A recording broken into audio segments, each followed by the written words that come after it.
Hello everybody, welcome back to the channel. मैं हूं गगनप्रीत कौर और आज हम शुरू करने जा रहे हैं बायोलॉजी सेक्शन। हमने शुरुआत करी थी जनरल साइंस सीरीज की प्रीलिम्स फोकस्ड और हम अभी तक ख़त्म कर चुके हैं फिज़िक्स वाला सेक्शन। फिज़िक्स के सारे चैप्टर्स आपने पिछली क्लासेस में देखा होगा, हमने ख़त्म कर दिया है। आज हम शुरू करने वाले हैं बायोलॉजी सेक्शन और इसके बाद हम लेंगे केमिस्ट्री वाला section. Biology, what is biology, पहले हम ये समझते हैं। देखो, बायो का मतलब क्या होता है। हम वर्ड देखते हैं, बायोडिग्रेडेबल एक वर्ड होता है, राइट।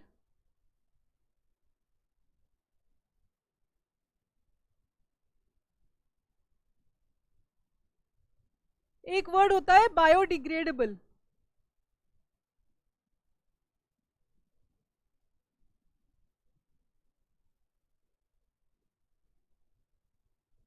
तो बायो वर्ड का अर्थ क्या है? देखो, बायो, जहां भी आप किसी भी वर्ड में जब आप बायो वर्ड देखते हो तो बायो मतलब है लाइफ, लिविंग बीइंग।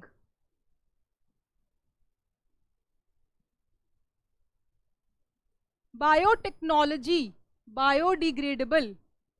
यहां पे जब बायो वर्ड आ गया तो हम किसी भी लिविंग बीइंग की बात कर रहे हैं। और अर्थ पे हमने दो कैटेगरीज में लिविंग बीइंग्स को डिवाइड किया है साइंटिस्ट्स ने। एक तो है एनिमल किंगडम और एक है प्लांट किंगडम।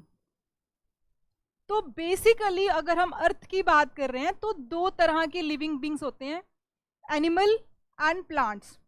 तो जब भी बायो कहीं किसी वर्ड में आ रहा है, बायोटेक्नोलॉजी, बायोडिग्रेडेबल, तो हम एनिमल्स और प्लांट्स की बात कर रहे होंगे। ऐसी चीजें अगर आपको वर्ड के अंदर संधि विच्छेद करना आता है ना, तो ये आपके यूपीएससी प्रीलिम्स में या किसी भी स्टेट सिविल सर्विसेज के प्रीलिम्स में बहुत हेल्प करता है। तो you should be able to break the word, उसको काटो, उसकी संधि विच्छेद करो और अकेले वर्ड का अगर आप मतलब निकाल लो, मतलब आपको पता है, तो आपको एलिमिनेशन करनी, आपको क्वेश्चन समझना बहुत ईजी होता है। और जो पब्लिक सर्विस कमीशन जो सवाल बना रही हैं उनका भी यही मकसद होता है कि बच्चे के कॉन्सेप्ट्स क्लियर हैं, बच्चे के वर्ड का मतलब क्लियर है कि नहीं। तो बायो मतलब लाइफ, किसी भी लिविंग बीइंग की बात कर रहे हैं। तो बायोलॉजी मतलब the study of living beings. यहाँ पे हम एनिमल्स के बारे में पढ़ेंगे, प्लांट्स के बारे में पढ़ेंगे, बेसिकली उनके सेल्यूलर लेवल पे बात करेंगे। व्हाट इज सेल्यूलर लेवल, मैंने अभी वर्ड कहा। सेल का मतलब क्या है? देखो, एनिमल्स और प्लांट्स की बात हो रही है, उसको हमने स्टडी करना है। तो साइंटिस्ट देख रहे थे कि एनिमल्स हैं, प्लांट्स हैं, इसको हम कितने नीचे तक काट सकते हैं। जैसे फिजिक्स में हमने बात करी थी कि मैटर है, कोई भी ऑब्जेक्ट है, ट्री है, ये दीवार है, ये टेबल है, ये रिमोट है, इसको हम कितने बारीक तक काट सकते हैं, किसकी स्मॉलेस्ट यूनिट जो हो और वो स्टेबल हो, अपने आप में इंडिपेंडेंट, और उसमें सारी प्रॉपर्टीज हों उस मैटर की। तो हमने देखा था कि वहां पे एटम आता है। एटम को अगर हम तोड़ेंगे, तोड़ सकते हैं हम, एनर्जी डाल दो, तोड़ दो, बट फिर वो स्टेबल नहीं होगा और वो उस मैटर की प्रॉपर्टीज, जैसे कि उसका कलर, उसकी शाइन, ठीक है, वो ऑक्सीजन के प्रेजेंस में कैसे बर्न करता है, ये सब प्रॉपर्टीज हैं, वो नहीं रहेंगी, वो एलिमेंट ही नहीं रहेगा, वो फिर प्रोटॉन्स, इलेक्ट्रॉन्स, न्यूट्रॉन्स में खिलर जाएगा, ठीक है। तो यहाँ पे भी ये वही कर रहे थे। लिविंग बीइंग्स में भी इन्होंने कहा कि लिविंग बीइंग्स को अगर हम तोड़ें, जीव जंतुओं को अगर हम तोड़ें, इतना हम कितना तोड़ सकते हैं कि हम एक स्मॉलेस्ट यूनिट पे पहुंच, सबसे छोटे यूनिट पे पहुंचे, जिसमें वो सारी प्रॉपर्टीज हों जो उस ऑर्गेनिज्म में है, ठीक है। तो जब तोड़ते गए, देखो ऑर्गन्स हैं, ऑर्गेनिज्म है, ऑर्गेनिज्म के अंदर ऑर्गन्स हैं, लीवर है, हार्ट है, किडनी है, उसको आगे तोड़ा तो हमने देखा कि टिश्यूज हैं, ठीक है, लीवर के टिश्यूज अलग होते हैं, हार्ट के टिश्यूज अलग हैं, टिश्यूज को आगे तोड़ा तो ये चीज मिली सेल। सेल जब मिला, सेल को जब हमने और आगे तोड़ा तो हम तोड़ नहीं पाए। सेल के आगे अंदर ऑर्गन्स हैं उसके, बट सेल अपने आप में एक ऐसी इंडिविजुअल यूनिट हमने पाई जो कि उस पूरे ऑर्गेनिज्म को, उस पूरे इंसान को रिप्रेजेंट करता है। जो इंसान की सारी प्रॉपर्टीज हैं, कैरेक्टरिस्टिक हैं, वो उस सेल में पाई जा रही हैं पूरी की पूरी। और सेल को आगे तोड़ोगे तो वो लिविंग बीइंग नहीं रहता, तो वो मर जाता है। It's an independent living being. आपने बहुत जो बड़े बड़े साइंटिस्ट हैं उन्होंने ये भी देखा कि जो सेल है इसका अपना एक दिमाग भी है। तो वैसे ऑर्गन्स जब हम स्टडी करेंगे तो इसके अंदर कोई ऐसे ब्रेन नहीं मिलेगा आपको, बट दिमाग मतलब कि इसकी एक अपनी डिसीजन मेकिंग है। कोई चीज़ अंदर उसकी कैसे चल रही है, कैसे जानी है, इसकी जो फंक्शनिंग है, जो भी सेल के अंदर प्रोसेसेस हो रहे हैं उसकी फंक्शनिंग पे डिसीजन तो लेना पड़ेगा ना। वो डिसीजन भी सेल अपने लेवल पे खुद ले रहा है, बाहर से कोई डिसीजन नहीं ले रहा है, उसके लिए ऑटोनमस है, इंडिविजुअल है। लैब में एक्सपेरिमेंट हुआ, सेल, इंडिविजुअल सेल को हमने माइक्रोस्कोप में देखा, तो देखा कि जब उसके ऊपर हम एक टॉक्सिन डाल रहे हैं, एक जहर की बूंद डाल रहे हैं, तो सेल का बिहेवियर कैसा था, सेल उस जहर की बूंद से दूर भाग रहा था। ठीक है, तो सेल देखो इसमें अपना एक दिमाग है, it's an individual living organism अपने आप में। तो बहुत इंटरेस्टिंग चीज है, बहुत इंटरेस्टिंग बायोलॉजी के चैप्टर्स हम पढ़ने वाले हैं, और आपको देख के हैरानी होगी कि नेचर कितने ज्यादा वंडर्स हैं, कि सेल की फंक्शनिंग कैसे होती है, अपने आप कैसे चीजें चल रही हैं। शुरू करते हैं। देखो जो सेल था, अब जो पहले साइंटिस्ट की बात कर लेते हैं क्योंकि ये एग्जाम पॉइंट ऑफ व्यू से इंपॉर्टेंट है। सेल की डिस्कवरी और सेल जो टर्म जिसको हमने सेल बोला, ये बैटरी वाला सेल नहीं है, रिमोट वाले सेल की बात नहीं हो रही। जो सेल लिविंग बीइंग है उसकी डिस्कवरी करी रॉबर्ट हुक ने। रॉबर्ट हुक की कब हुई, देखो year is not important, but just आपको एक आइडिया देने के लिए 17वीं शताब्दी में 1665, इतनी पहले सेल का डिस्कवरी हो चुकी थी। इस सेल क्या होता है, फिर देखो सेल के अंदर हम आगे पढ़ेंगे। सेल के अंदर एक चीज होती है न्यूक्लियस, जैसे हमने एटम पढ़ा था कि एटम का एक कोर एरिया होता है और उसके आसपास इलेक्ट्रॉन घूम रहा था, राइट। तो इसको हमने क्या कहा था, न्यूक्लियस होता है। वैसे इस सेल के अंदर भी एक मोटा सा सेंटर होता है, ठीक है, जो उसका मेन चीज होती है, तो सबसे बड़ा जो ऑर्गन होता है एक सेल का, उसको भी न्यूक्लियस ही कहा जा रहा है, और उसकी डिस्कवरी करी थी रॉबर्ट ब्राउन। याद रखने का तरीका है, दोनों ही रॉबर्ट हैं, यहाँ पे हुक है, यहाँ पे ब्राउन है। तो आप ऐसे याद रखो कि देखो सेल जो है ना वो लाइट कलर का होता है, उसके अंदर एक डार्क कलर की बॉडी है। जो मैंने डायग्राम्स यूज किए उसमें भी न्यूक्लियस आपको ब्राउन सा ही दिखेगा। तो न्यूक्लियस आप समझ लो ब्राउन से कलर का होता है, डार्क ब्राउन कलर का, तो वो ब्राउन ने डिस्कवरी करी थी। और सेल हुक है, कंफ्यूजन एलिमिनेशन ही करनी होगी, आपको खुद से नहीं लिखना होगा। तो बस ब्राउन अगर आप इससे एसोसिएट कर लोगे न्यूक्लियस से, तो हुक आपका अपने आप एलिमिनेट हो जाएगा। ठीक है, फिर देखते हैं कि जो सेल थ्योरी थी, सेल थ्योरी मतलब सेल के ये ऑर्गन्स है, सेल ऐसे फंक्शन कर रहा है, cell is the smallest unit of the organism, ये सब जो चीजें बताई, ये बताई श्लाइडेन एंड श्वॉन नाम के दो साइंटिस्ट थे। एसएनएस याद रख लो बस, एसएनएस। इसमें कोई यूपीएससी या पीसीएस आपको कंफ्यूज नहीं करेगा कि एस और एस से कोई और नाम दे दिया। ठीक है, तो अगर आपको ये भी याद है कि दो नाम हैं और दोनों एस से स्टार्ट होते हैं, तो you will be able to do that.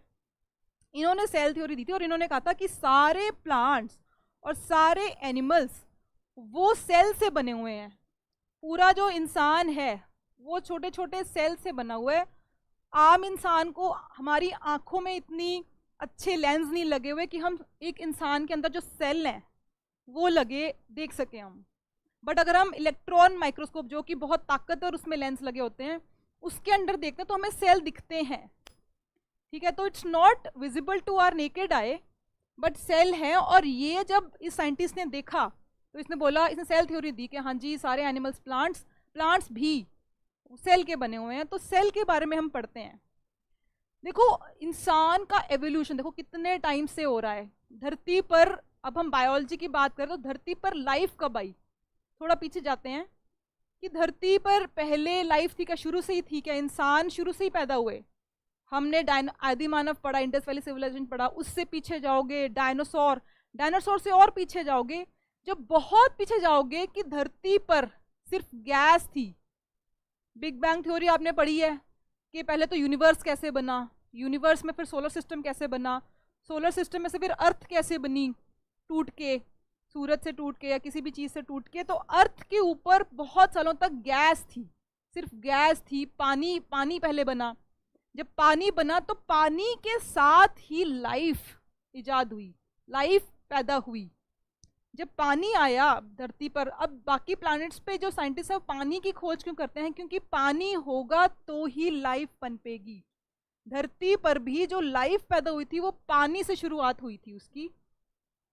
तो जो उस टाइम पे जब पानी आया, पानी के साथ आए कुछ सेल्स, कुछ पनपे, कुछ चीज़ों को मिलके, जो नॉन लिविंग चीज़ें थी उनको मिलके पानी के अंदर एक ऐसी सेल जैसी चीज बनी। ये उस टाइम का सबसे पहला सेल था जो बना। ठीक है, अब सेल कैसे बना? देखो बहुत सारे रिएक्शंस हुए, केमिकल रिएक्शंस हुए पानी के अंदर, एनर्जी आई, प्रोड्यूस हुई। कुछ भी रिएक्शन होने के बाद कुछ नॉन लिविंग चीज़ें आपस में ऐसे मिली कि वो एक सेल बना गई, और सेल ऐसा बना कि वो लिविंग था, वो उसमें लाइफ थी। तो सबसे पहला जो सेल बना that was a prokaryotic cell. इसमें फिर से संधि विच्छेद करो, प्रो मतलब बहुत पुराना या पहले का, ठीक है, प्री भी बोलते हैं, प्रो भी बोलते हैं। Eukaryotic, you is new. देखो यहाँ भी ई यू आ रहा है, ई डब्ल्यू आ रहा है, ई यू आ रहा है, तो थोड़ा सा आप रिलेट करो कि यूकैरियोटिक और न्यू सेल्स, प्रो पुराना, ठीक है। प्रोटो हिस्ट्री आप पढ़ते हो तो हिस्ट्री से पहले की थी वो प्रोटो हिस्ट्री, ठीक है। तो प्रो मतलब पहले का, एंड ये जो पुराना सेल था इसकी आप देखते हैं स्टडी। इसमें देखो फ्लैजिला था, ये अपने आप में एक ऑर्गेनिज्म था, ये अपने आप घूमता था पानी में, ये अपने आप, वो इसको भूख लगती थी हंट करता था और चीज़ों को खाता था, अपना पेट भरता था। इसका अपना एक एक्सक्रीटरी सिस्टम था वेस्ट डिस्पोज करने का। तो ये अपने आप में एक ऑर्गेनिज्म था, ठीक है। ये इसके कुछ ऑर्गन्स हैं, डीएनए था, सेल वॉल थी, कैप्सूल था, ठीक है, ये चीज़ें हैं। याद आपको ये रखनी है कि एक प्रोकैरियोटिक सेल था, एक यूकैरियोटिक सेल था, और ये था यूकैरियोटिक। यूकैरियोटिक मतलब आज जो हमारे अंदर सेल हैं वो यूकैरियोटिक है। ये धीरे धीरे इवॉल्व हुए, इवोल्यूशन हुआ इनका, इतने लाखों सालों तक एवोल्यूशन हो के आज की तारीख में जो सेल है हमारी बॉडीज के अंदर वो यूकैरियोटिक है।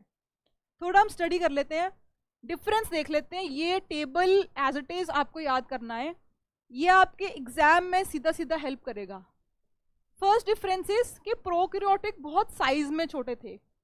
देखो साइज में छोटे होने का आपको रीजन बताती हूँ। कोई भी चीज जब इवोल्यूशन होता है, सबसे पहले कोई चीज पैदा होती है, साइज में छोटे होने का मकसद ये होता है कि वो सरवाइव कर जाए, कि वो जिंदा रह जाए।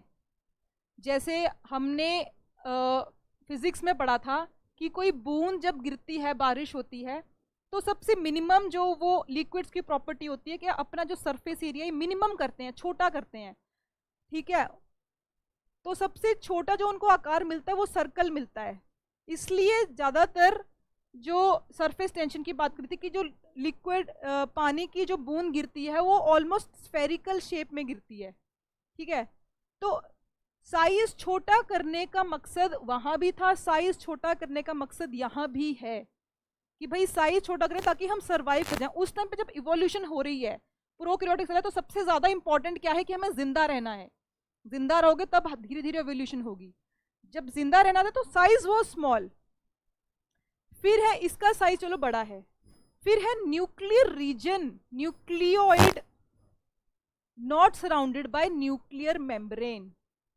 सेल है, देखो सेल है, सेल के अंदर ये न्यूक्लियस है, मैंने कहा था ना ब्राउन से याद रखना, ये न्यूक्लियस है, यहाँ पे भी न्यूक्लियस है। बट यहाँ पे न्यूक्लियस जो है ना, देखो न्यूक्लियस एक सेल की सबसे इंपॉर्टेंट कोर चीज होती है। जैसे एक देश का पीएम होता है, काउंसिल ऑफ मिनिस्टर्स होते हैं जो सारा देश चलाते हैं, वैसे इस पूरे सेल को चला रहा है सबसे ज्यादा इंपॉर्टेंट चीज जो है वो न्यूक्लियस होती है। और न्यूक्लियस को प्रोटेक्ट करना पड़ेगा, न्यूक्लियस मर ना जाए, कोई इस पर अटैक ना हो जाए, कोई बीमारी ना हो जाए। तो इसको प्रोटेक्ट करने के लिए एक मेम्ब्रेन होता है, इसके आसपास एक झिल्ली होती है जो इसको प्रोटेक्ट करती है। उस झिल्ली को बोलते हैं न्यूक्लियर मेम्ब्रेन। वो यहाँ नहीं थी, यहाँ तो अभी वो बन ही रहा है सेल, ठीक है, अभी उसमें ज़्यादा एडवांस फंक्शन नहीं आए हैं, तो झिल्ली अभी बनी नहीं थी, धीरे धीरे वो बना लेता है इवोल्यूशन के साथ। इसमें झिल्ली नहीं होगी न्यूक्लियर मेम्ब्रेन, क्योंकि ये पुराना सेल है, इसमें बेसिक फंक्शन ही इसके पूरे हो जाएं, वही बड़ी बात है। ठीक है, नेक्स्ट हम देखते हैं कि सिंगल क्रोमोजोम प्रेजेंट। यहाँ पे है मोर देन वन क्रोमोजोम। देखो हमारी बॉडी में कितने बोलते हैं, 23 क्रोमोजोम्स होते हैं। शुरू में जब सिंपल, बिल्कुल सिंपल स्ट्रक्चर है इसका, सिर्फ एक क्रोमोजोम है। ठीक है, वो भी शायद इस शेप का नहीं होता जिस जिस शेप में हम बनाते हैं, बट सिर्फ एक क्रोमोजोम है। और वो जो क्रोमोजोम है वो आपकी डीएनए मतलब कि आपकी जो पहचान है, उस सेल की जो पहचान है, जो शक्ल सूरत है, वो आगे पास करे अपने बच्चों को।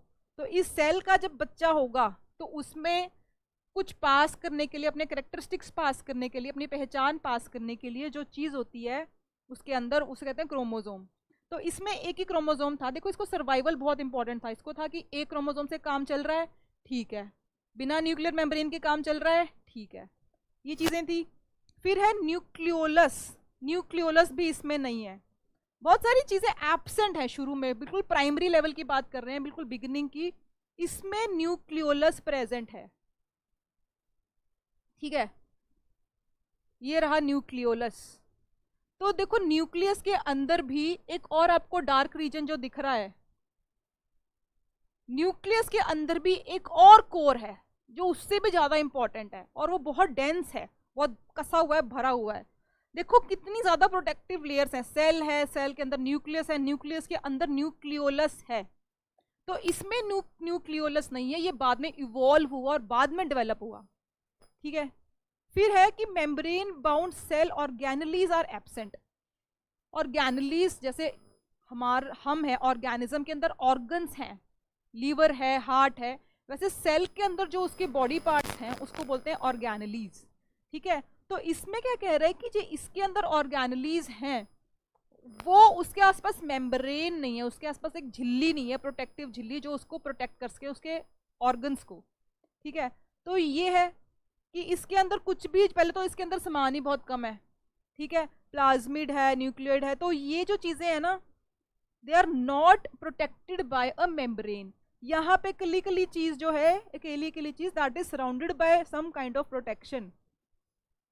ठीक है, आगे बढ़ेंगे हम। तो बस याद रखो कि बहुत सिंप्लीफाइड स्ट्रक्चर है प्रोकैरियोट्स का। नेक्स्ट है कि सेल डिवीजन बाय फिजन और बडिंग। फिजन क्या होता है? फिजन फ्यूजन हमने फिजिक्स में पढ़ा है। फिजन मतलब तोड़ना, एक चीज से दो चीजें बनती हैं, उसको कहते हैं फिजन। तो इसमें जब सेल डिवीजन हो रही है, मतलब उसके आगे बच्चे जब पैदा हो रहे हैं, डॉटर सेल्स बोलते हैं, सेल डिवीजन हो रही है, दैट इज बाय फिजन। वो अपने आप को तोड़ के दो में डिवाइड हो जाता है, तो एक के दो जाते हैं, उसको बोलते हैं फिजन या बडिंग। बडिंग एक प्रोसेस है जो उसके ऊपर एक बड्स बन रही हैं, मतलब सेल के ऊपर ही, सेल के ऊपर ही बड्स बन रही हैं, ऐसे ऐसे, जैसे हम कह लो कि फोड़े फिंसे हो रहे हैं। ठीक है, फोड़े फिंसियाँ हो रही हैं, ये बड बनती है, फिर धीरे धीरे ये बड बड़ी होती जाएगी और फिर ये यहाँ से कट जाएगी, इसे कहते हैं बडिंग। Basic simple. ठीक है, ये हो रहा है। तो उस टाइम पे जो सेल डिवीजन, सेल आगे जब डिवाइड होता है, जब अपनी पॉपुलेशन उसको बढ़ानी है, तो वो बडिंग से कर रहा है या फिजन से कर रहा है। यहाँ पे क्या हो रहा है? यहाँ पे हो रहा है माइटोसिस एंड मियोसिस। आगे हम पढ़ेंगे, बहुत कॉम्प्लेक्स प्रोसीजर्स हैं। इंसान में भी जो सेल बढ़ते हैं, सेल की डिवीजन हो रही है, वो माइटोसिस और मियोसिस से ही हो रही है। प्रोसेस अभी मैं एक्सप्लेन नहीं करूंगी, बहुत कॉम्प्लेक्स हो जाएगा। बस याद रखो कि बहुत कॉम्प्लेक्स प्रोसीजर से होता है। यहाँ सिंपल फिजन हो रही है, एक के दो टूट रहे हैं, या बडिंग हो रही है, आपको बता दिया है।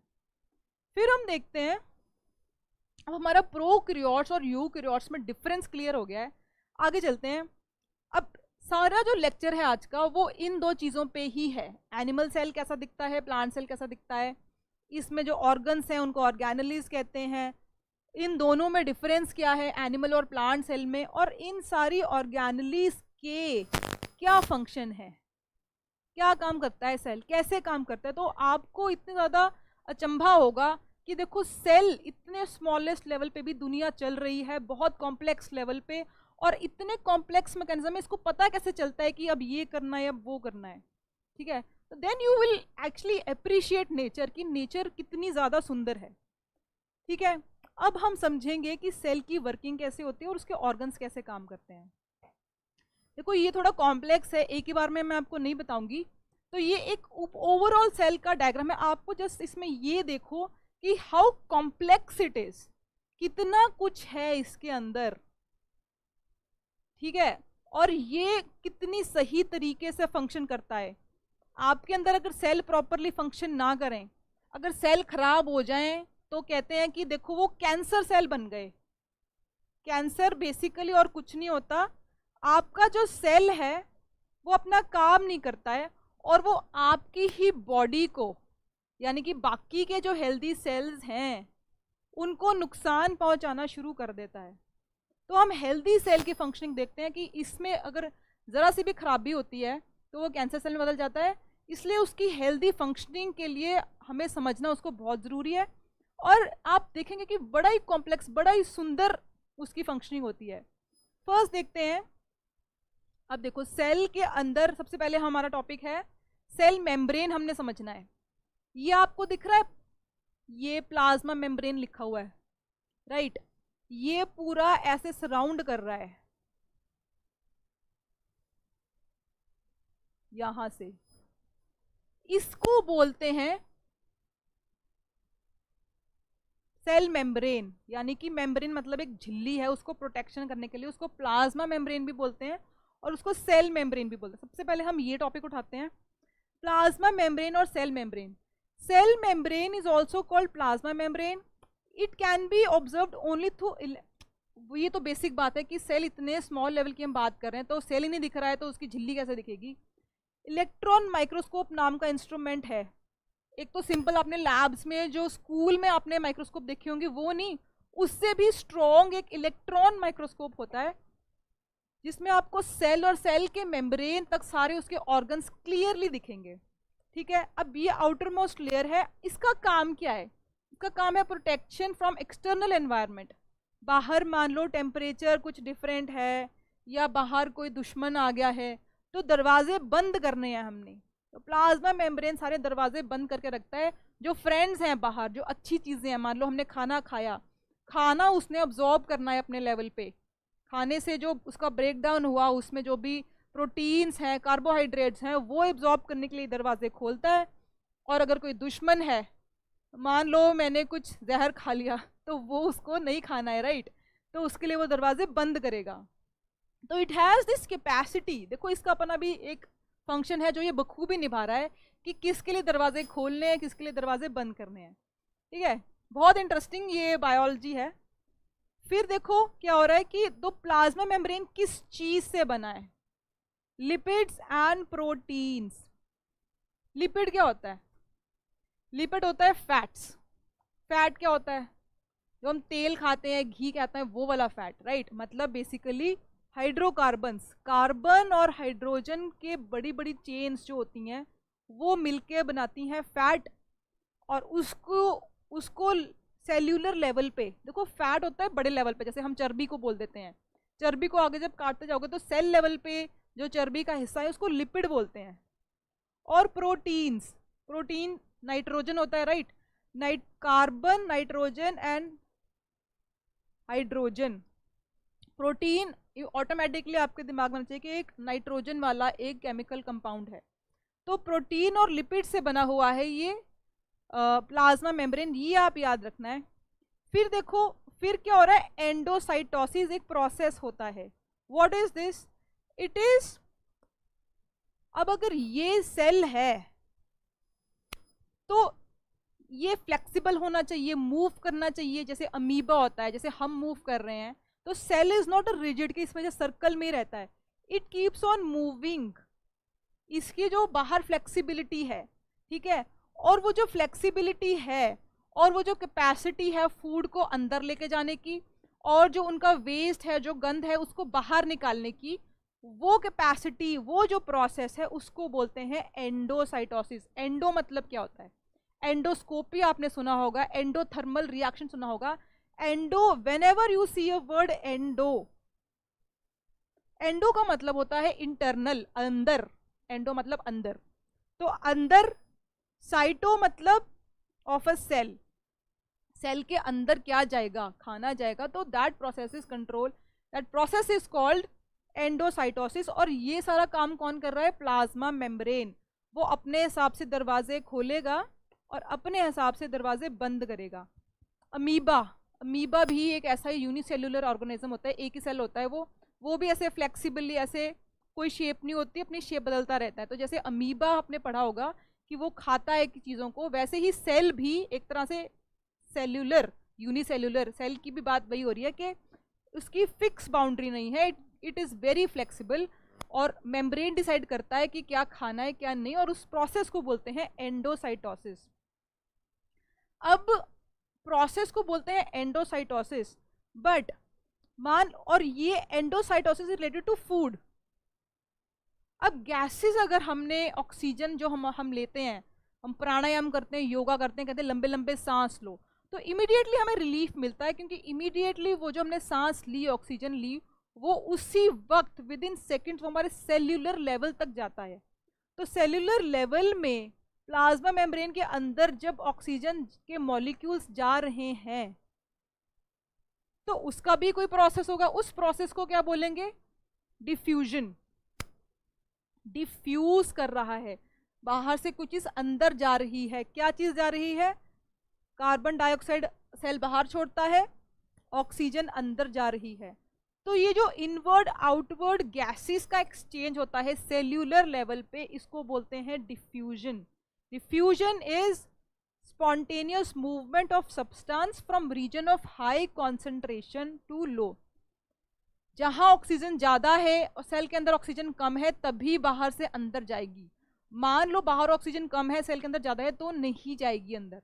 तो बाहर ऑक्सीजन की कॉन्सेंट्रेशन ज्यादा होगी, सेल में कम है, सेल को नीड है, सेल पहले अपने ऑक्सीजन खत्म करेगा, जैसे ही खत्म हो गया और इसको इमीडिएटली ऑक्सीजन चाहिए, बाहर से अंदर खींच लेगा। और ये जो गैसेस एक्सचेंज है सेल्यूलर लेवल पे, इसको बोलते हैं डिफ्यूजन। ठीक है, क्लियर है। हाँ, इसमें एक मैं बार बार अंदर का दिखा रही हूँ, बाहर जो जा रही है कार्बन डाइऑक्साइड, वो भी यही है कि अंदर, भाई अंदर बहुत ज़्यादा कार्बन डाइऑक्साइड इकट्ठी हो गई है, उसको हमने छोड़ना है बाहर।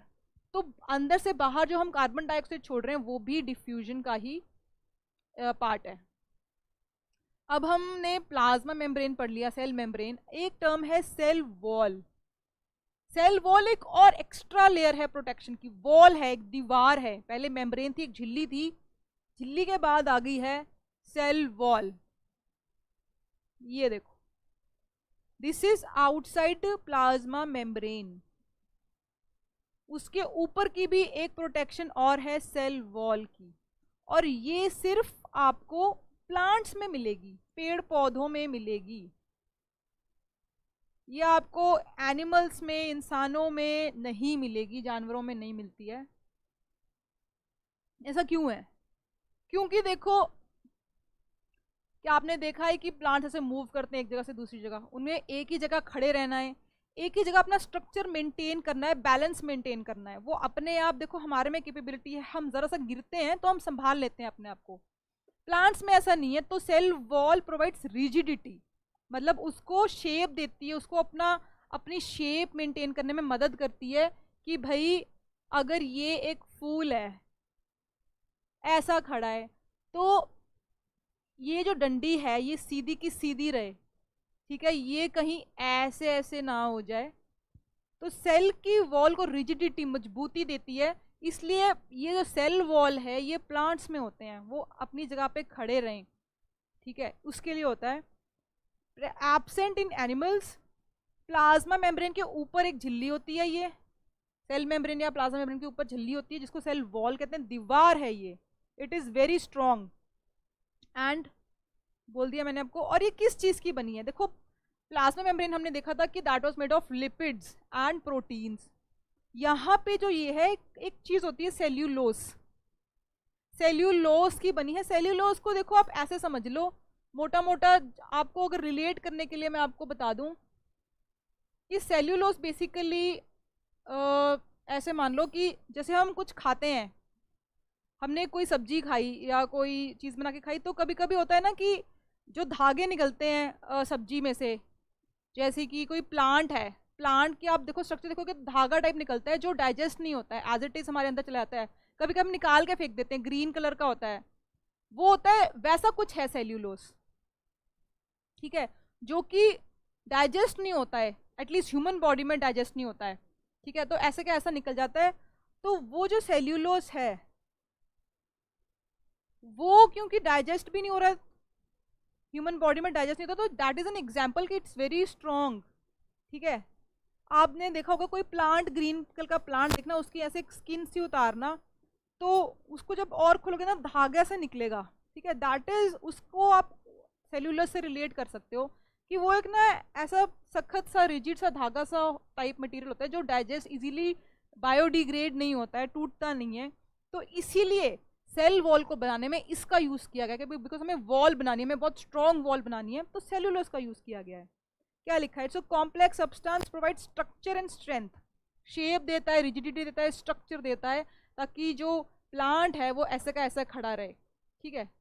नेक्स्ट हम देखते हैं, अब हमने देखो क्या पढ़ लिया, हमने देख लिया कि एक सेल है, प्लांट सेल है, एक एनिमल सेल है, बायोलॉजी हम पढ़ रहे हैं, उसके बाहर एक पहले तो सेल वॉल है, वॉल के अंदर सेल मेम्ब्रेन है। अब मेम्ब्रेन में हम अगर अंदर घुस गए, वॉल भी तोड़ दी हमने, मेम्ब्रेन भी, दरवाजे भी खोल दिए, अंदर घुसे, तो अंदर हमें क्या मिला, अंदर हमें मिला एक ऐसा फ्लूइड है पूरे उसमें फैला हुआ, ठीक है, एक ऐसा फ्लूइड है पूरे इस कमरे में फैला हुआ, जैसे इस कमरे में एयर है, एयर हर जगह फैली हुई है, यहाँ पे जो फ्लूइड है फैला हुआ दैट इज साइटोप्लाज्म,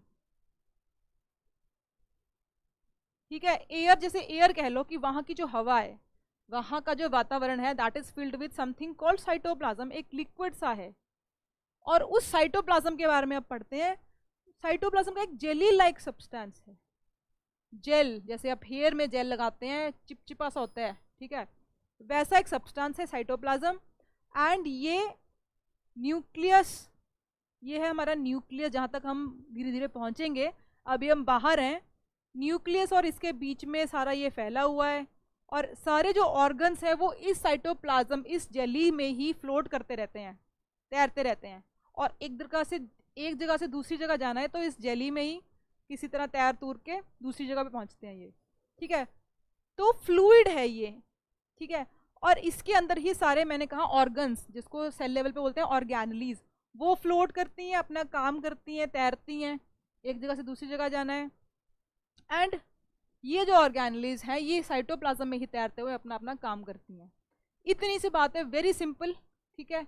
नेक्स्ट हम देखते हैं, अब देखो, अब हम सेल की बात कर ली, मोटा मोटा हमने 3 चीजें पढ़ ली, सेल वॉल, प्लाज्मा मेम्ब्रेन और साइटोप्लाज्म। साइटोप्लाज्म जो अंदर फ्लूइड है, जेली है।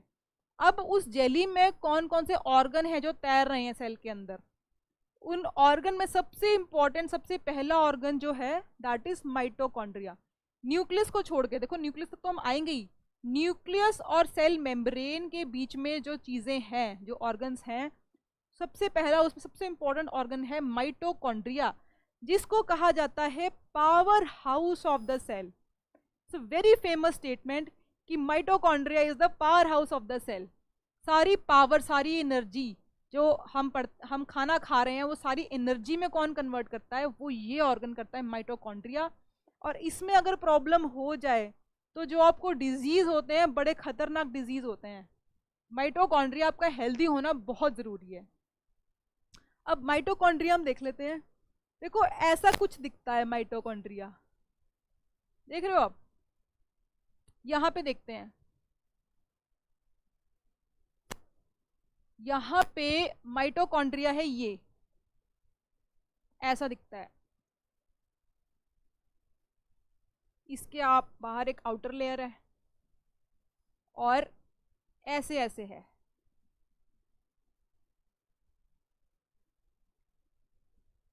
आपको क्या लग रहा है ये कैसा दिख रहा है? मेरे को ये एक सबवे की सैंडविच की तरह दिख रहा है, ठीक है, या हॉट डॉग की तरह दिख रहा है, हॉट डॉग के ऊपर सॉस डाल दिया है, ठीक है। तो ऐसा कुछ होता है, मतलब इसको ऊपर से तो ऐसा नहीं है, इसको अगर हम काटोगे तो अंदर से ऐसा ऐसा कुछ दिखता है, और ये एक आउटर लेयर है, ये है। तो mitochondria is the power house of the cell. और इसकी प्रॉपर्टीज देखो, क्योंकि ये बहुत इंपॉर्टेंट ऑर्गन है। हम यहाँ पे यूकैरियोटिक सेल्स की बात कर रहे हैं जो आज की तारीख में हमारे अंदर हैं। तो इसमें जो माइटोकॉन्ड्रिया है, क्योंकि वो बहुत important power house of the cell है, तो वो बहुत ज्यादा प्रोटेक्टेड है। डबल मेम्ब्रेन, एक नहीं दो मेम्ब्रेन है इसके बाहर, क्योंकि इसको प्रोटेक्ट करना बहुत जरूरी है। तो एक आउटर मेम्ब्रेन है, एक इनर मेम्ब्रेन है। दिस इज आउटर मेम्ब्रेन, और ये जो आपको दिख रहा है, ये जो स्नेक की तरह इधर उधर फैला हुआ है, अंदर फोल्ड हो रखा है, दिस इज इनर मेम्ब्रेन। ऐसे कह लो कि दो कंबल लेने पड़ रहे हैं इसको, ठीक है। और इसके अंदर है उसके जो प्रॉपर ऑर्गन्स है। ये सिर्फ मेम्ब्रेन्स की बात है। जो ब्लू कलर का आपको दिख रहा है, that is the real parts जो हैं माइटोकॉन्ड्रिया के अंदर प्रेजेंट है। अब देखो यहाँ पे these are sites of aerobic respiration. Oxygen आ रही है, कहाँ जा रही है? माइटोकॉन्ड्रिया के अंदर जाती है। तो ऑर्गन लेवल पे, इंसानों के लेवल पे अगर हम देखें, ऑर्गेनिज्म के लेवल पे, तो हमारी लंग्स हैं, एक्वेटिक एनिमल्स में गिल्स होते हैं। सेल लेवल पे सांस कहाँ ली जा रही है? सांस लेने का ऑर्गेनिज्म और ऑर्गन है एरोबिक रेस्पिरेशन, यहाँ हो रही है माइटोकॉन्ड्रिया में। फिर देखो, produce cellular energy in the form of ATP, adenosine triphosphate chemical है एक, जो एनर्जी का रूप, जो अगर हम सेल्यूलर लेवल पे बोलें तो एडिनोसाइन ट्राइफॉस्फेट करके केमिकल प्रोड्यूस होता है जो एनर्जी का रूप है। तो अगर सेल में जो एनर्जी ये प्रोड्यूस कर रहा है, पावर हाउस ऑफ सेल है, एनर्जी जो प्रोड्यूस कर रहा है, उस एनर्जी का केमिकल का नाम है एटीपी, एडिनोसाइन ट्राइफॉस्फेट। फॉस्फोरस है इसके अंदर, ठीक है। Hence they are called power house of the cell, ठीक है। It contains single cellular DNA. ये भी एक सवाल आएगा, आपको आना चाहिए कि डीएनए एक तो न्यूक्लियस के अंदर आपको मिलेगा, सेल के अंदर जो न्यूक्लियस है, ये है न्यूक्लियस, इसके अंदर भी डीएनए मिलेगा। इसके अलावा भी एक और जगह है सेल के अंदर जहां डीएनए प्रेजेंट है, एंड दैट इज माइटोकॉन्ड्रिया, जो हम फर्स्ट ऑर्गन पढ़ रहे हैं एक सेल के अंदर। तो ये बहुत इंपॉर्टेंट पॉइंट है कि डीएनए, न्यूक्लियस का काम जनरली होता है कि डीएनए उसके अंदर समेटा रहता है, गुट गुट के बंधा होता है, बट इसमें भी है, and that is why doubly protected है डीएनए, यहाँ भी हमें बचाना है, ठीक है। अब ये हो गया। अब हम पढ़ते हैं वैक्यूल। वैक्यूल जब आपके दिमाग में आएगा, सबसे पहले तो आपके दिमाग में ये आना चाहिए कि these are empty structure. Vacuum होता है, वैक्यूम मतलब खाली जगह जहाँ पे एयर भी प्रेजेंट नहीं है। स्पेस में हम कहते हैं कि वैक्यूम है, वैक्यूम क्लीनर सक करता है, राइट। तो वैक्यूम से ही वैक्यूल जगह बना है, नाम बना है। वैक्यूल मतलब खाली खाली स्ट्रक्चर है, इनके अंदर कुछ नहीं है, खाली पड़े हैं, ऐसे सेल के अंदर पड़े हुए हैं। और दूसरा जो चीज आपके दिमाग में वैक्यूल सुनते ही आनी चाहिए कि ये सिर्फ प्लांट में प्रेजेंट होते हैं, एनिमल्स में नहीं होते हैं, ठीक है। एनिमल्स में कुछ और होता है इसकी जगह, बट नॉट वैक्यूल्स। एनिमल्स में जो सेम काम करती है उसको बोलते हैं लाइजोसोम्स, वो भी हम आगे पढ़ेंगे। बट आप ये याद रखो कि vacuoles are in plant cell, right. Lysosomes जो सेम काम कर रहे हैं, दोज आर इन एनिमल्स। तो अगर आपको ये स्टेटमेंट आता है प्रीलिम्स के क्वेश्चन में कि vacuoles are present in animal cells, तो दैट इज रॉन्ग। अगर ये स्टेटमेंट आता है कि lysosomes are present in plant cell, नहीं, तो दीज आर रॉन्ग, ठीक है। एम्प्टी स्ट्रक्चर, खाली थैले से पड़े होते हैं सेल के अंदर, ठीक है, और इनको बोलते हैं वैक्यूल्स। प्लांट सेल में, और ये बहुत ही बड़े, मतलब देखो 80% ऑफ द स्पेस, 75 to 80%। अब ये प्लांट सेल है, ये जो ब्लू कलर का आप देख रहे हो ना, दिस इज वैक्यूल। 70% स्पेस पूरे सेल में इस खाली थैले ने घेरी हुई है, इस वैक्यूल ने घेरी हुई है, ठीक है। और आगे देखते हैं, स्टोरेज सैक्स है फॉर सॉलिड और लिक्विड कंटेंट। कोई भी सामान बाहर से इसके अंदर, देखो हमारे हर घर में एक स्टोर होता है, स्टोर में हम भरते हैं चीज़ें जो हमें बाहर नहीं चाहिए, तो इसमें भी ये स्टोर करने के लिए खाली होते हैं, थैले होते हैं, और इसमें स्टोरेज होती है। कोई भी लिक्विड या सॉलिड जो बाहर नहीं चाहिए सेल के अंदर, तो वो इसमें स्टोर करते रहते हैं, ठीक है। And they provide rigidity to the cell. Again vacuoles are present in plant, apart from cell wall भी रिजिडिटी दे रहे हैं, और सेल के अंदर जो रिजिडिटी मिल रही है, सेल की शेप को शेप मिल रही है उसको, वो वैक्यूल्स दे रहे हैं, क्योंकि 70% तो स्पेस यही घेर रहे हैं, तो वो पिचकेगा ही नहीं सेल। अगर 70% ये घेर रहे हैं तो रिजिडिटी शेप दे रहे हैं सेल को। फिर हम देखते हैं एंडोप्लाज्मिक रेटिकुलम। ये देखो, ये है न्यूक्लियस। पहले हम इसका एक ओवरव्यू देखते हैं कि कैसा दिखता है। ये आपको सेल दिख रहा है, एनिमल सेल दिख रहा है, ये प्लांट सेल दिख रहा है। दोनों में ये जो न्यूक्लियस है, दोनों में ये जो न्यूक्लियस है, न्यूक्लियस के साथ देखो ये क्या चिपका हुआ है, ऐसे ऐसे स्नेक सा। इसको कहते हैं एंडोप्लाज्मिक रेटिकुलम। अब इसको थोड़ा बड़ा करके देखते हैं। ये है न्यूक्लियस। 3D स्ट्रक्चर में हम देखते हैं तो ये देखो, दिस इज, ये जो ऐसे स्नेक सा, ये भी ऐसे ट्यूब सी बनी हुई है, ये स्ट्रक्चर है एंडोप्लाज्मिक रेटिकुलम। एंडोप्लाज्मिक रेटिकुलम का काम क्या है? ये क्या करता है? ये भी स्ट्रक्चर देता है, जैसे कि इसका स्ट्रक्चर प्लाज्मा मेम्ब्रेन की जैसे होता है। जो भी प्रोटीन न्यूक्लियस से, देखो न्यूक्लियस कोर है, जो भी प्रोटीन न्यूक्लियस से तुम्हें सेल के बाकी ऑर्गन्स को पहुंचाना है, प्रोटीन हो गया या कुछ और चीज, कोई भी एनर्जी सोर्स, कुछ भी सामान न्यूक्लियस से बाकी सेल में पहुंचाना है, उसका काम करता है एंडोप्लाज्मिक रेटिकुलम। ये न्यूक्लियस से जुड़ा होता है। और एंडोप्लाज्मिक रेटिकुलम जो होते हैं, दो टाइप के होते हैं। एक तो होता है स्मूथ,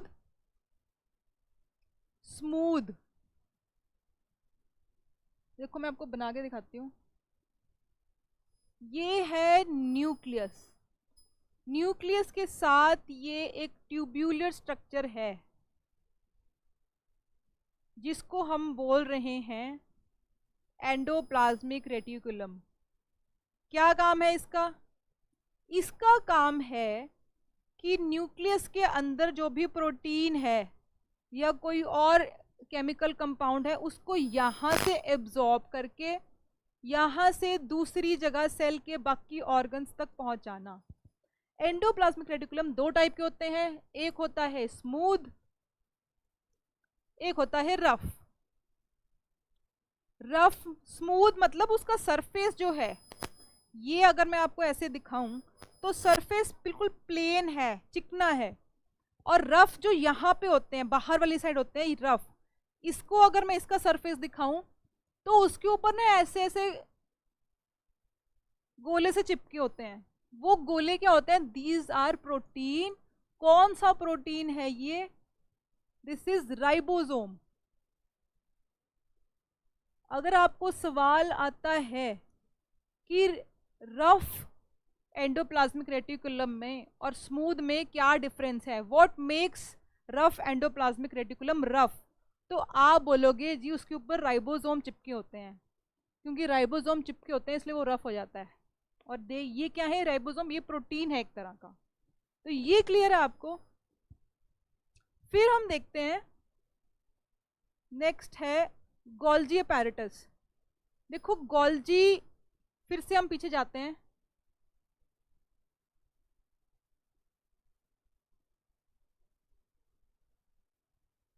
ये देखो, ये जो है दीज आर गोल्जी बॉडीज।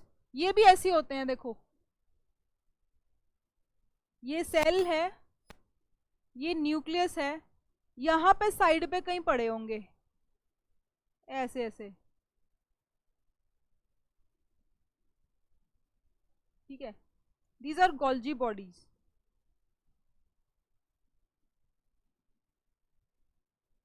ये आपको क्लियर है?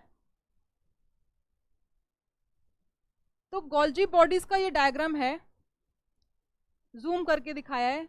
इसके पार्ट्स देखो, जो ये है दिस इज सिस फेस, देखो इसमें आपको कलर दिख रहा है, ये ग्रीन कलर दिख रहा है, ब्लू कलर दिख रहा है। जो ये वाला पार्ट है इसे कहते हैं सिस्टर्ने। और ये जो बाहर इसके बबल्स हैं, येलो कलर के बबल्स जो हैं, जो यहाँ से निकल रहे हैं, सॉरी यहाँ से अंदर जाते हैं, ये है सिस फेज। ठीक है, और यहाँ से जो निकल रहे हैं बन के इसके अंदर से, दीज आर सिक्रीटरी वेसिकल्स। और ये जो साइड है इसकी, देखो जो पतली साइड है गोल्जी बॉडीज की, उसको कहते हैं सिस। यहां से एंट्री हो रही है इन वेसिकल्स की। वेसिकल्स मतलब थैले मान लो आप, जैसे वैक्यूल्स होते हैं, ये भी एक तरह के थैले होते हैं, बबल्स कह लो, अंदर जाते हैं। ट्रांसपोर्टेशन हो रही है, कोई भी चीज, एनर्जी है, फूड है, यहाँ से अंदर जाती है, इसके अंदर प्रोसेसिंग हो रही है, फिर यहाँ से बाहर निकल रही है। जहाँ से बाहर निकल रही है उसको बोलते हैं ट्रांसफेज, और वो ब्रॉड है, मोटी है। अगर ऐसे मैं गोल्जी बना रही हूँ तो ये जो है this is sis phase, this is trans phase, यहाँ से एंट्री हो रही है, यहाँ से एग्जिट हो रही है। ठीक है, फिर देखो नेक्स्ट है लाइजोसोम्स। अब जैसे मैंने कहा था कि सेल, एनिमल सेल में लाइजोसोम्स होते हैं, that is similar to plant cell में जो वैक्यूल्स होते हैं। वैक्यूल्स क्या था? वैक्यूल्स बड़े बड़े स्ट्रक्चर्स थे जो 50 to 70% ऑक्यूपाई कर रहे थे प्लांट सेल का साइज में, और ये जो है these are equivalent to lysosomes.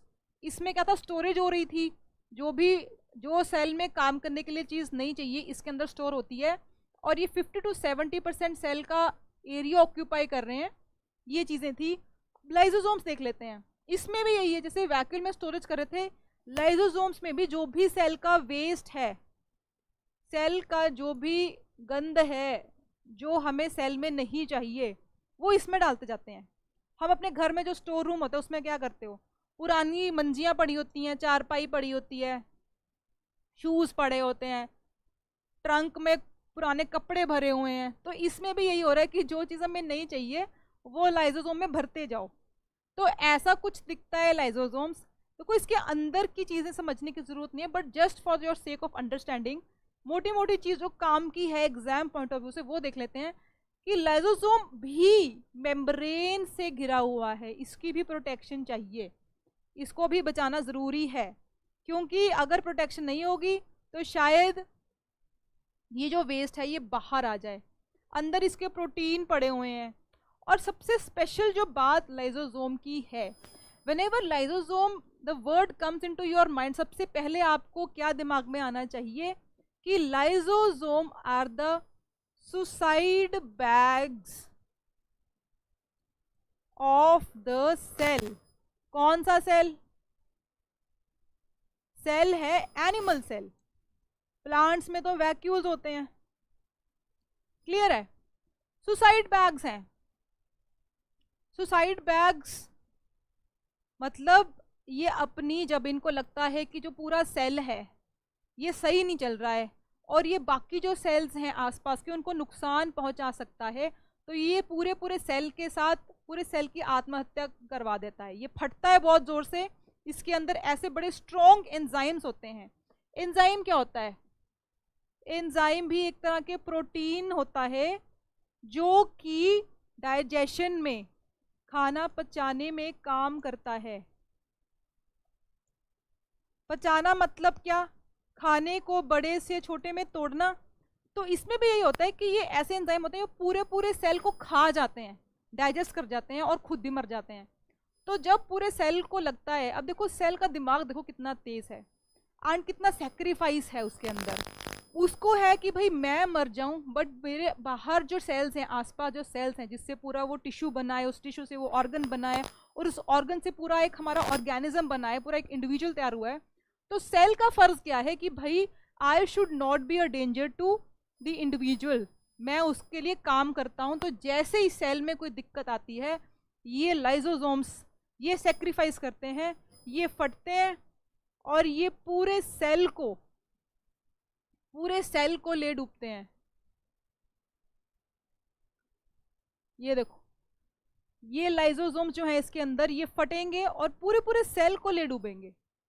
ठीक है, तो लाइजोसोम और माइटोकॉन्ड्रिया, इन दोनों के लिए स्टेटमेंट बहुत मशहूर है कि mitochondria is the power house of the cell and lysosomes are the suicide bags of the cell. बहुत इंटरेस्टिंग, देखो सेल की वर्किंग आप देख रहे हो कितनी इंटरेस्टिंग जा रही है। फिर ये होता है, ये आपको क्लियर हो गया है एंजाइम्स की बात। अब हम चलते हैं न्यूक्लियस के ऊपर। देखो सारे हमारे ऑर्गन्स मोटे मोटे कवर हो गए हैं। अब सेल का जो सबसे इंपॉर्टेंट, जैसे कह लो कि इंसान के अंदर दिमाग होता है ना, दिमाग is the most important part of an individual, a human being. Cell का सबसे इंपॉर्टेंट चीज है उसका न्यूक्लियस, उसका कोर, ठीक है। और कोर की बात कर लेते हैं। देखो ये सेल है, 3D स्ट्रक्चर, आप पहले डायग्राम समझो। ये सेल है, ये रहा सेल। सेल के अंदर हमने ये देखा सारे पार्ट्स पड़े। अब हम मेम्ब्रेन से शुरू किया था, अंदर पहुंचते हैं न्यूक्लियस पे।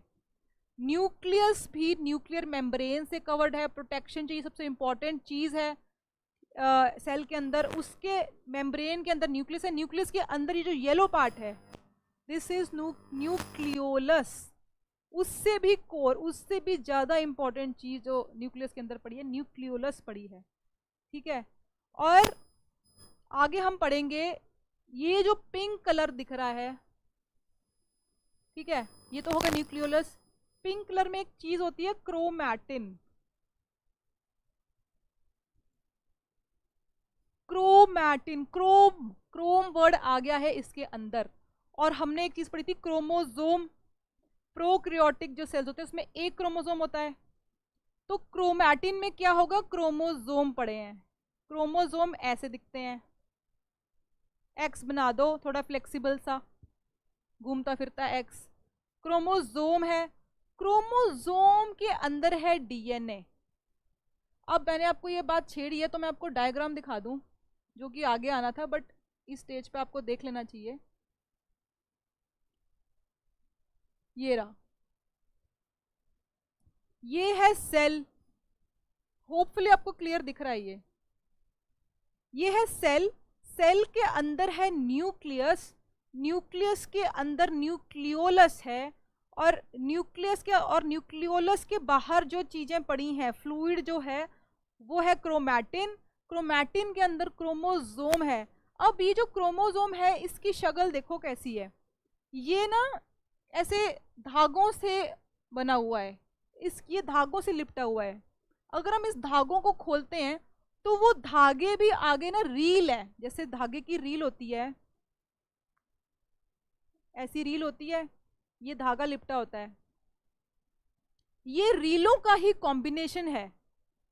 एक रील ये है, एक इसके पैरेलल ये रील है। ये बहुत सारी रीलें हैं जो जुड़ के एक ऐसा धागा बनाती हैं, और ये धागा घूम फिर के लपेट के अपने आप को क्रोमोजोम में तब्दील करता है। तो क्रोमोजोम से धागे हैं, और धागों को ध्यान से देखोगे तो रील बनी हुई है, इंडिविजुअल रीलें हैं। इसको जूम करके देखना बाद में। ये जो रीलें हैं, ये रील में जो तो अंदर का पार्ट है, जो ये चीज है प्लास्टिक की जैसे रील में होती है, दैट इज कॉल्ड हिस्टोन। और जो ये रील में धागा है इसको बोलते हैं न्यूक्लियोसोम, ठीक है। इस पूरी चीज को बोलते हैं न्यूक्लियोसोम। जिस चीज पे वो झिल्ली, वो धागा चढ़ा हुआ है, उस चीज को बोलते हैं हिस्टोन।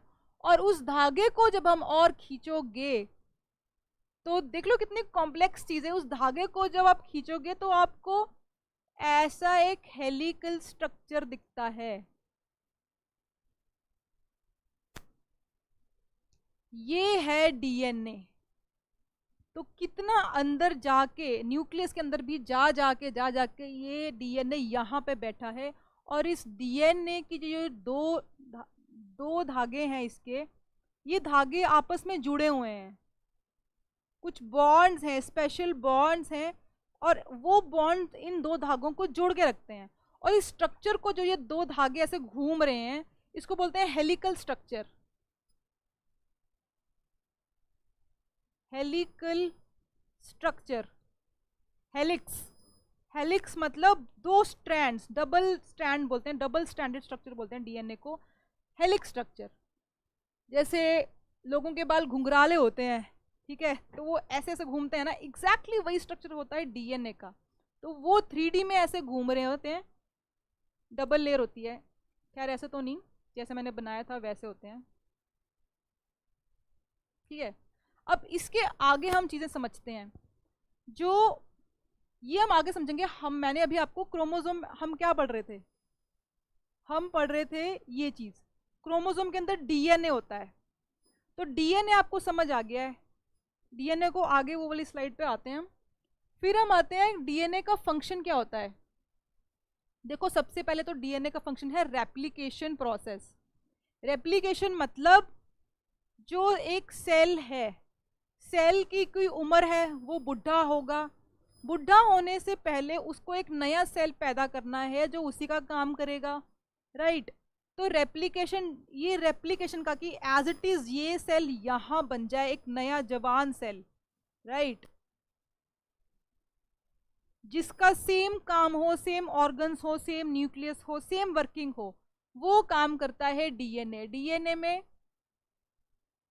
रेप्लिकेशन का काम करता है, एक सेल से दूसरी सेल की फोटोकॉपी करनी है हमने, ठीक है। आप पेपर डालते हो फोटोकॉपी मशीन में, तो वो मशीन का काम क्या है कि एक पेज की एग्जैक्टली एक और कॉपी बनानी। तो ये भी यही काम करता है। जो इंसान की बॉडी है, हम भी बूढ़े होते हैं एज के साथ, 10 साल के होते हैं, 20 के, 50 के, 60 के। तो हो रहा, हम बूढ़े क्यों होते हैं, उसका रीजन यही है क्योंकि डीएनए का काम यहाँ पे था इसकी कॉपी बनाई। अब ये जो सेल है, जब आप फोटोकॉपी निकालते हो तो फोटोकॉपी थोड़ी फीकी निकलती है, राइट, थोड़ी सी लाइट कलर की होती है। फिर उस फोटोकॉपी की जब एक और फोटोकॉपी निकालोगे, ओरिजिनल की नहीं, उस फोटोकॉपी की एक और फोटोकॉपी निकालोगे, वो उससे भी फेडेड होती है, हल्की होती है। उसकी एक और कॉपी निकालोगे, उससे भी फेडेड होती है। ऐसे करके एक टाइम आएगा जब पेज बिल्कुल ब्लैंक निकलेगा। इसे ही कहते हैं एजिंग। ह्यूमन बॉडी में भी ऐसे ही एजिंग होती है। जब हम पैदा होते हैं, बिल्कुल ओरिजिनल फ्रेश सेल हम माँ से लेते हैं, पैदा होते हैं, स्टेम सेल होते हैं। स्टेम सेल सबसे फ्रेश सेल होते हैं, सबसे सही। उसके आगे रेप्लिकेशन होती है, लीवर बना, हार्ट बना, उसके स्पेशलाइज्ड टिश्यू सेल बने। उस सेल की जब कॉपी निकलती है एज के साथ, कॉपी की कॉपी, फाइनली जब हम 60-70 साल गुजर जाते हैं, तो जो फिर जब सेल की कॉपी बन रही है, वो इतनी फीकी बन रही है, इतनी लाइट बन रही है कि उसमें वो काम है ही नहीं, उसमें हमें वो चीज़ें दिख ही नहीं रही हैं जो ओरिजिनल में थी। ऐसे हम बूढ़े होते हैं और ऐसे ही हम मरते हैं। This is how we die. तो ये रेप्लिकेशन का काम from mother cell to daughter cell, ये डीएनए कर रहा है। फिर हम देखते हैं म्यूटेशन। अब आपने डार्विन की थ्योरी पढ़ी है, सर्वाइवल ऑफ द फिटेस्ट। आम भाषा में भी हम यूज करते हैं कि भाई यूपीएससी का एग्जाम क्या है, सर्वाइवल ऑफ द फिटेस्ट। जो बच गया एंड तक, इंटरव्यू के बाद तक, वो जीत जाएगी गेम। तो सर्वाइवल ऑफ द फिटेस्ट के लिए हमें एडजस्टमेंट करनी पड़ती हैं। यूपीएससी की तैयारी में आप क्या कर रहे हो, आप सुबह जल्दी उठ रहे हो, आप पहले 6 घंटे पढ़ते थे, आपने देखा कि लोग तो 8-8 घंटे पढ़ते हैं, तो आपने एडजस्ट किया अपना टाइम, 8 बढ़ाए, 10 किए, 14 किए, ठीक है। तो जो भी आप एडजस्टमेंट कर रहे हो सर्वाइव करने के लिए, उसे कहते हैं म्यूटेशन। सेलुलर लेवल पे उसे कहते हैं म्यूटेशन। चीता के बारे में अगर आपने पढ़ा होगा, चीता का प्रोजेक्ट चीता चल रहा है इंडिया में। चीते की जो स्किन होती है लाइट ब्राउन कलर की क्यों ही होती है, वाई? या जीब्रा है, जिराफ है, जिराफ की गर्दन इतनी लंबी क्यों होती है? These are all mutation. क्यों? जिराफ कहाँ मिलता है? सवाना लैंड्स में मिलता है। सवाना में पेड़ पौधे, जो ग्रास है वो ड्राई होती है, जो पेड़ है उसके ऊपर कहीं ऊपर जाके उन्हें खाने की चीज पड़ी है, तो उसे गर्दन लंबी उसकी टाइम के साथ हुई सरवाइव करने के लिए, ताकि वो खाना ऊपर पेड़ तक ढूंढ सके। चीते का रंग लाइट ब्राउन था। चीता ड्राई डेसिडुअस ट्रीज में मिलता है, ठीक है, ड्राई डेसिडुअस फॉरेस्ट ड्राई होते हैं, और फॉरेस्ट का कलर होता है लाइट ब्राउन। तो छुपने के लिए, इट्स अ प्रीडेटर, इसे शिकार करना होता है, छुप के शिकार करने के लिए हिरन का, इसका कलर भी लाइट ब्राउन है। तो ये जो एडजस्टमेंट है, कलर की एडजस्टमेंट, हाइट की एडजस्टमेंट, जो हमारी बॉडी में हर ऑर्गेनिज्म कर रहा है टू सर्वाइव, कि हम हमारी स्पीशीज हमारी प्रजाति जिंदा रहे, उसको सेल्यूलर लेवल पे कहते हैं म्यूटेशन। क्लियर है? अभी आपने पैंडेमिक में भी ये वर्ड बहुत पढ़ा होगा कि वायरस म्यूटेट कर गया और स्ट्रॉन्ग हो गया। ठीक है, पहले कुछ और बन के आया था कोरोना वायरस, फिर वो आगे म्यूटेट होके, तो वो सर्वाइव करने की कोशिश कर रहा है, इसे कहते हैं म्यूटेशन। फिर आती है ट्रांसक्रिप्शन। ट्रांसक्रिप्शन क्या होती है? It's a very technical word. बस आप इतना समझ लो कि जो डीएनए है, 2 धागे जुड़े हैं, डबल हेलिकल है, 2 धागे आपस में कुछ कुछ बॉन्ड्स हैं, वो बॉन्ड से जुड़े हुए हैं। अगर मेरे पास एक ऐसी कैंची हो, वो कैंची से मैं इसको बीच में से काट दूं, बीच में से ऐसे काट दूं, ये जो बॉन्ड्स बने हैं, तो ये फट जाएगा। ये फट के क्या बनेगा? ऐसा कुछ बनेगा, ऐसे एक ऐसा बनेगा, सॉरी, इसको हम काट दें तो एक तो ऐसा बनेगा, एक ऐसा उसी के पार्ट का, यहाँ पे उसके डैशेस हैं, बॉन्ड्स है, तोड़ दिए। बेसिकली हमने 2 पार्ट्स में तोड़ दिए, काट दिया, तो इसे कहते हैं ट्रांसक्रिप्शन। डबल से सिंगल में कन्वर्ट जो होता है, और जो सिंगल होता है इसको बोलते हैं RNA. DNA is deoxy ribonucleic acid. अभी तक मैंने आपको फुल फॉर्म ही नहीं बताई थी, डीऑक्सी राइबोन्यूक्लिक एसिड, और this is just ribonucleic acid. तो काट दिया, इस काटने के प्रोसीजर को बोलते हैं, जो ये डबल से सिंगल हो रहा है, इसको बोलते हैं ट्रांसक्रिप्शन। ठीक है, ये क्लियर हो गया। फिर हम देखते हैं सेल्यूलर मेटाबॉलिज्म। आपने वर्ड सुना होगा कि जो एथलीट्स होते हैं, जो स्पोर्ट्स पर्सन्स होते हैं, विराट कोहली है, इनका मेटाबॉलिज्म बड़ा फास्ट होता है। जिम में जो लोग जाते हैं कहते हैं कि प्रोटीन खाओ, फैट मत खाओ, प्रोटीन से मेटाबॉलिज्म तेज होता है। कार्डियो करो, जिम में कहते हैं ना कार्डियो करो, रनिंग करो, रनिंग से आपकी हार्ट बीट बढ़ेगी, आपका मेटाबॉलिज्म तेज होगा। मेटाबॉलिज्म वर्ड क्या होता है? कितना कॉम्प्लेक्स सा वर्ड है, क्या है ये, समझ भी नहीं आ रहा। मेटाबॉलिज्म मतलब है कि आपकी बॉडी का जो भी फंक्शनिंग है, जो भी ऑर्गन है, आपकी मसल्स हैं, आपका लीवर है, आपकी पेंक्रियाज है, सब स्पीड से खाना पचाए। मैंने खाना खाया, वो जल्दी से जल्दी डाइजेस्ट हो जाए, एनर्जी पहुंच जाए मेरे सेल को, ज़्यादा टाइम ट्रांसपोर्टेशन में इधर उधर पड़े रहने में वेस्ट ना हो। खाना खाया, यहाँ से स्टमक में गया, सीधा सेल तक पहुंचे, उसका खून बने। तो ये जो पूरा प्रोसेस है खाने को तोड़ने का और एनर्जी में कन्वर्ट होने का, खून बनने का और सेल्स तक पहुंचने का, इस चीज को बोलते हैं मेटाबॉलिज्म। मेटाबॉलिज्म जितना फास्ट होगा उतना जल्दी खाना आपका डाइजेस्ट होकर एनर्जी पहुंच रही है। जितना स्लो होगा उतना आप सुस्त भी रहोगे, एक्टिव नहीं रहोगे, खाना खाया लगा नहीं, मेटाबॉलिज्म स्लो है। डायबिटिक लोग जो होते हैं उनका मेटाबॉलिज्म स्लो है। Diabetes is a metabolic disorder. आप खा रहे हो, आपकी शुगर ब्लड में पड़ी रह गई, वो शुगर ब्लड से सेल्स तक नहीं गई, तो आपकी मेटाबॉलिज्म डिसऑर्डर है। मेटाबॉलिज्म डायबिटिक लोगों में स्लो होता है। ठीक है, तो मेटाबॉलिज्म सेल लेवल पे कौन मेंटेन करता है? डीएनए। डीएनए का काम होता है। कभी हम सुना होगा आपने कि जो डायबिटीज है it's a genetic problem, DNA में दिक्कत होती है तब भी हो जाता है। DNA fingerprinting. फिंगरप्रिंट क्या होता है? देखो, पुलिस में कोई भी जब इंसान पकड़ा जाता है, संगीन मुजरिम जो होता है, तो उसके फिंगरप्रिंट्स लेते हैं। आपने मूवीज में भी देखा होगा, फिंगरप्रिंट्स लिए जाते हैं। या आधार कार्ड जब आपका बनता है तो आपके फिंगरप्रिंट्स लिए जाते हैं। फिंगरप्रिंट आपकी पहचान है। अगर आपके फिंगरप्रिंट जो है वो दुनिया में किसी के भी वो फिंगरप्रिंट नहीं है, पूरी दुनिया में 7 अरब की हमारी आबादी है, आपका फिंगरप्रिंट, इवन ट्विन्स जो होते हैं उनके भी फिंगरप्रिंट सेम नहीं होते हैं। तो फिंगरप्रिंट आपकी एक आइडेंटिटी है। तो डीएनए में पड़ी है आपकी सारी इंसान की आइडेंटिटी, इसको फिंगरप्रिंट बोला जा रहा है। अगर हमारी पूरी जो प्रजाति है, ह्यूमन सिविलाइजेशन, ह्यूमन स्पीशीज जो है, सब मर जाए और लास्ट एक बंदा पड़ा है, उसके अंदर उससे हमें नेक्स्ट एक बंदा बनाना है, तो उसके डीएनए में सारा कोड पड़ा हुआ है, सारा ब्लूप्रिंट पड़ा है कि भाई इंसान ऐसे होते थे, इंसान की ये क्वालिटीज होती हैं, इससे कॉपी बनेगी एक और इंसान की कॉपी बनानी है। तो मेरे को कौन बताएगा कि इसकी कॉपी एग्जैक्ट कैसे बनाऊं? डीएनए बताता है। डीएनए में हमारी आइडेंटिटी है, हमारी पहचान है एज इट इज, पूरी की पूरी कंप्लीट। ये क्लियर हो गया। अब हम देखते हैं, तो यहाँ पे ये लिखा है it's a genetic material. DNA आपने बोला डबल हेलिक्स मटेरियल होता है, ठीक है, और वो बॉन्ड्स बने हुए हैं। वो जो बॉन्ड्स हैं उनको बोलते हैं जीन। तो डीएनए के अंदर है जेनेटिक मटेरियल। आप बोलते नहीं हो कि कुछ लोग सुंदर हैं, कुछ लोग लंबे पैदा होते हैं, तो कहते हैं उनकी जीन्स बड़े अच्छे हैं, उनके जीन्स में ही है, ठीक है। मेरे जीन में है कि मेरे बाल कर्ली हैं, मेरी मम्मी के थे, मेरे नानी के थे, ठीक है।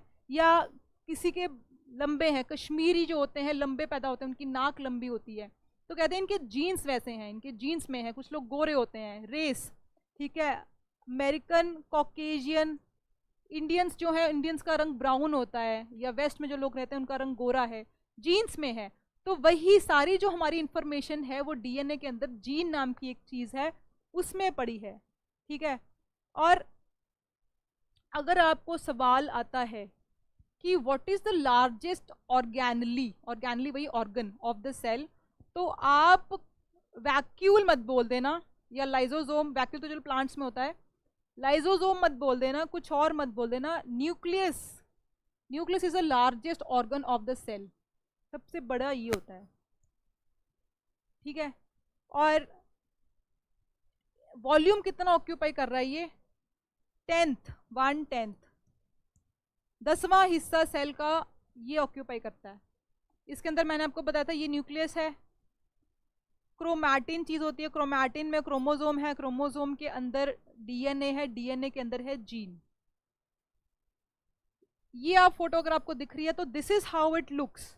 तो आप देख सकते हो कि जैसे कर्ल्स होते हैं बालों के, घुंघराले बाल जो होते हैं वो भी ऐसे ही घूमते हैं, बस ये है कि उसमें ऐसे बॉन्ड नहीं होते। डीएनए के अंदर ये बॉन्ड्स हैं, और ये जो एक आधा बॉन्ड है, मतलब ये जो हाफ बॉन्ड है, दैट इज जीन। जीन्स के कॉम्बिनेशन से बनता है। तो हम थोड़ा पढ़ लेते हैं कि जीन में 1920 की बात है, 1920। अब देखो सेल की डिस्कवरी 17th सेंचुरी में हो चुकी है, बट अभी हम 20th सेंचुरी में भी देख रहे हैं कि सेल के अंदर न्यूक्लियस है, न्यूक्लियस के अंदर डीएनए है। 20th सेंचुरी में हमें जाके समझ में आया कि जो डीएनए है वो 3 चीजों का बना हुआ है। डीऑक्सी शुगर, ये एग्जाम पॉइंट ऑफ व्यू से अगर आप छोड़ना चाहे आप छोड़ सकते हैं, बट ये याद रखना फॉस्फेट जरूर होता है। डीएनए के 3 पार्ट हैं, phosphate, nitrogenous base and deoxy sugar. और ये जो फॉस्फेट ग्रुप ऐसे दिखते हैं, ये शुगर है, ये फॉस्फेट है, और ये नाइट्रोजनस बेस है। फॉस्फेट आपको याद रखने के लिए इसलिए कह रही हूं क्योंकि ये जो पार्ट है, ये जो डबल हेलिकल है, बॉन्ड्स की बात नहीं कर रही, ये जो साइड में जो ये धागा घूम रहा है, ये फॉस्फेट से बना होता है, ठीक है। ये देखो, this blue structure is phosphate. तो ये सवाल आ जाता है, यूपीएससी में भी आ जाता है, Punjab prelims, Haryana prelims, Himachal prelims, कुछ भी ले लो, किसी भी स्टेट का जो प्रीलिम्स है उसमें ये पूछ सकते हैं कि भाई ये जो डीएनए का पार्ट है ये किस चीज से बना हुआ है? This is phosphate and this is the backbone. इसके ऊपर ही ये बॉन्ड्स बन रहे हैं। और ये बॉन्ड्स देख लेते हैं, देखो 4 तरह के होते हैं। ये है नाइट्रोजन के बने होते हैं, ये जो बॉन्ड्स हैं हेलिक्स के अंदर, जो ये बॉन्ड्स हैं CGAT, जी इज गुआनाइन, ये आपको याद करने हैं, साइटोसाइन, थायामाइन और एडिनाइन। इसी के ही परम्यूटेशन कॉम्बिनेशन का भी A से A हमेशा T से जुड़ता है, G हमेशा C से जुड़ता है। और ये वाली साइड हमारी बनी थी फास्फोरस की, ये जो चीजें हैं ये बनी हुई है नाइट्रोजन की। देखो इसके अंदर भी जाके ये चीजें भी आगे, इसके अंदर भी जाके केमिकल्स हैं, एटम्स हैं, कंपाउंड्स हैं, और ये जो चीज़ें हैं ये नाइट्रोजन के बने हुए हैं। पीछे देखो आप, ये हम डीएनए के अंदर बॉन्ड्स की बात कर रहे हैं, वो बॉन्ड भी आगे कुछ केमिकल से बने हुए हैं, केमिकल्स आगे एटम है उसके अंदर। तो बहुत ही हम कितने अंदर अंदर जाके बात कर रहे हैं कि ATCG जो ये चीज़ें हैं, जो ये भी आगे नाइट्रोजन की बनी है। और कैसे दिखते हैं ये ऐसे दिखते हैं, नाइट्रोजन है, कार्बन है, हाइड्रोजन है, एसिन की बॉन्डिंग कॉम्प्लेक्स स्ट्रक्चर में जुड़े हुए हैं, बेंजीन काइंड ऑफ स्ट्रक्चर में, ठीक है, नाइट्रोजन हाइड्रोक्साइड है। तो आप देखो कि एटम की, मॉलिक्यूल की, एलिमेंट्स की जब बात कर रहे हैं तो वो इसके भी अंदर जाके है, डीएनए के अंदर जाके है। अब ए जो है हमेशा टी से जुड़ता है और सी जो है हमेशा डी से जुड़ेगा, और बाहर फॉस्फेट है और अंदर के जो बॉन्ड्स हैं वो नाइट्रोजन से बने हैं, नाइट्रोजन से प्रोटीन भी बने, तो these are kind of proteins. ठीक है, ये क्लियर है आपको? तो यही मैंने आपको बताया, डबल हेलिक्स है, 2 स्टैंडर्ड है, 4, इससे बियॉन्ड जाने की ज़रूरत नहीं है। जो धागा है उसका वो फॉस्फेट से बना है, अंदर के बॉन्ड्स नाइट्रोजन के बने हैं, मैंने आपको बता दिया है। तो यहाँ आपका सेल का सारा मोटा मोटा कवर हो गया है। ए टी से जुड़ता है, सी हमेशा जी से जुड़ता है, ये कॉम्बिनेशन ही। और आप ये देखो कितने सारे कॉम्बिनेशन बनते हैं, कितनी सारी वैरायटी है इंसानों में, कि बिलियन की तादाद में है हमारे अंदर जीन्स, और हमें अभी तक ये नहीं पता कि, अभी तक हम ये डिकोड नहीं कर पाए हैं, ये पता नहीं कर पाए हैं कि किस जीन का क्या फंक्शन है। आज की आपने न्यूज़ में या पिछले सालों से जो नोबेल प्राइज़ भी मिल रहे हैं फिजिक्स, केमिस्ट्री, बायो में, तो आपने देखा होगा कि जो प्राइज़ मिल रहे हैं जीन एडिटिंग में, अभी लेटेस्ट प्राइज़ मिला है कि जीन को हम एडिट करके, किसी में कोई भी क्वालिटी है, स्ट्रेट बाल मेरे को चाहिए, मैं जीन एडिट करूँगी, मेरे बाल स्ट्रेट आने शुरू हो जाएंगे, मेरे बच्चों के, या मेरे भी स्ट्रेट आ जाएंगे। और कर्ल्स चाहिए तो जीन में एडिट करो। But do we really know कि 1 बिलियन जो जीन्स हैं, कौन से जीन को हम चेंज करेंगे तो क्या चेंज आएगा, किस जीन का क्या फंक्शन है, ये पता करना बहुत मुश्किल है। और ये भी पता करना मुश्किल है, मान लो मैंने कैंची चला दी, जीन को एडिट कर दिया, तो क्या उसके कोई साइड इफेक्ट होंगे? मैंने अगर काट दिया, जीन चेंज कर दिया, 4 दिन मेरे बाल स्ट्रेट से करली हो गए, 5वें दिन वो कुछ और ही बन गए या झड़ गए, साइड इफेक्ट्स भी नहीं हमें पता। तो जीन एडिटिंग की जो बात की जा रही है वो अभी बहुत एक्सपेरिमेंटल लेवल पे है, उस पर बहुत सालों की भी स्टडी बाकी है कि इसके साइड इफेक्ट्स क्या हैं, क्या परमानेंट चेंज होते हैं, क्या हम ऐसा ना हो कि जीन कोई और बदल दिया और उसके साथ, उसमें तो चेंज आई, साथ में 4 जीन और उससे लिंक्ड थे वो भी बदल गए, तो मेरे बाल स्ट्रेट से कर्ल तो हुए जीन एडिटिंग करके, बट उससे मेरी आंखें खराब हो गई, या मेरे हाथ खराब हो गए, या मेरी स्किन खराब हो गई। ऐसा हमें अभी नहीं पता है क्या जीन आपस में भी लिंक्ड हैं, और क्या ये चेंज परमानेंट होता है कि टेम्परेरी होता है, क्या इससे बाकी चीज़ों को, बाकी हमारे ऑर्गन्स को नुकसान पहुंच सकता है क्या। तो ये चीज़ें हैं। ये लास्ट स्लाइड है ट्रांसक्रिप्शन कॉन्सेप्ट समझाने वाली, मैंने आपको एक्सप्लेन कर दिया है। डबल हेलिकल, जब यहाँ से हमने कैंची चलाई, डीएनए को हम जब तोड़ते हैं तो ये जो सिंगल स्ट्रैंड्स हैं ये आरएनए, ये क्लियर है? तो यहाँ